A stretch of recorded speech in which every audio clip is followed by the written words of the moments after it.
Crypto has been around since 2009, and for as long as it's existed, people have been buying it. Back then, it was just Bitcoin, and there was basically only one way to get it. You had to find someone willing to sell, send them money, and hope they actually sent your coins back. No apps, no exchanges, no safety nets. That changed in 2010 when the first crypto exchange, bitcoinmarket.com, went live. For the first time, people could buy and sell Bitcoin on an open market at a price of less than 1/3 of a cent. And that's where it all began. Today, there are thousands of cryptocurrencies and more ways than ever to buy them. Some are simple, some are risky, and a few might even surprise you. Let's start with the most common way: a dedicated crypto exchange. More than 560 million people worldwide use them, and Binance alone has almost 300 million registered users. Exchanges are now how most people buy crypto, and there are a few reasons why. First, they're simple. You can sign up, link your bank or card, deposit money, and you're ready to buy at the current market price. Exchanges today often have an easy buy and sell mode for beginners and an advanced view for more experienced traders. Many also offer features like automated purchases, copy trading, and earning products that let you earn passive income on the crypto you already own.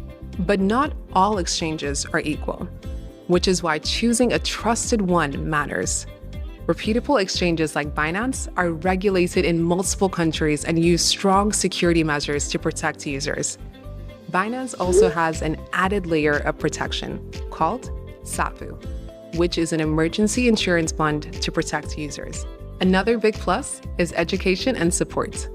Exchanges often have built-in learning hubs like Binance Academy and 24/7 customer service.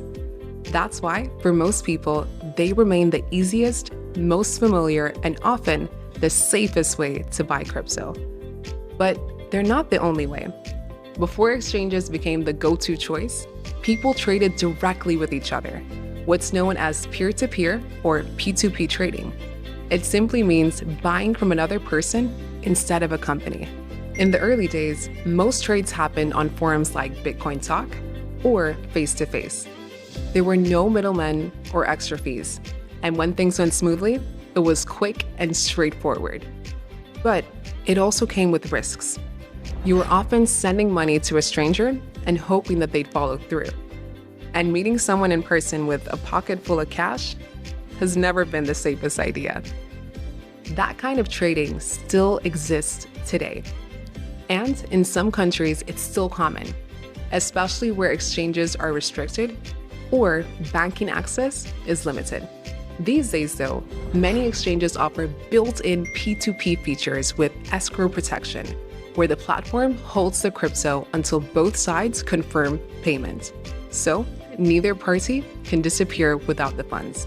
But if P2P trading isn't your thing, there's another option that really reflects what crypto was made for: decentralization. It's called DEX, short for Decentralized Exchange. This is where you can buy and sell crypto directly on the blockchain with no company in the middle and no signups or identity checks. You connect your wallet and choose a token, and a smart contract completes the trade automatically. The biggest benefit is control. You keep your funds in your own wallet, so no company is holding them for you. That's what people mean when they say, not your keys, not your coins. The downside is cost and responsibility.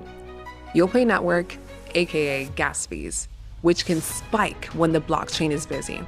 And if you make a mistake, like sending funds to the wrong address, there's no customer support to fix it.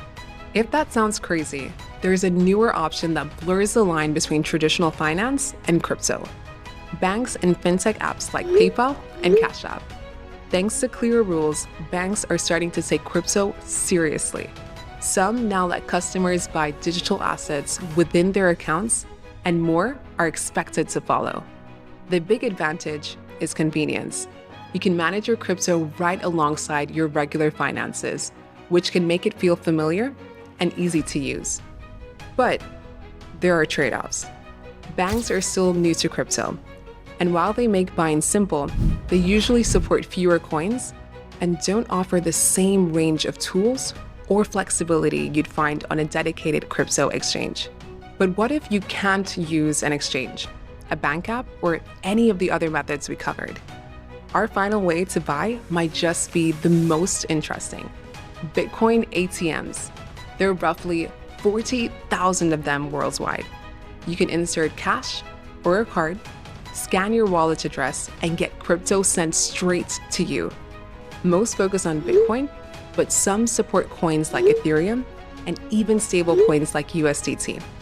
They're quick and beginner-friendly, but the fees can be steep, and limits are usually low. That's why they're better suited for small, one-off buys, especially if you don't want to link a bank account. These machines have become less common in recent years as most people now prefer mobile apps or exchanges. But if you want to experience the novelty of buying Bitcoin from an ATM, you can use a site like coinatmradar.com to find your nearest one.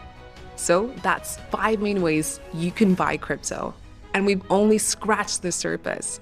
There are plenty of other options, from prepaid Bitcoin vouchers to wallet apps that let you buy directly with Apple Pay, Google Pay, or a card. So, is there a best way?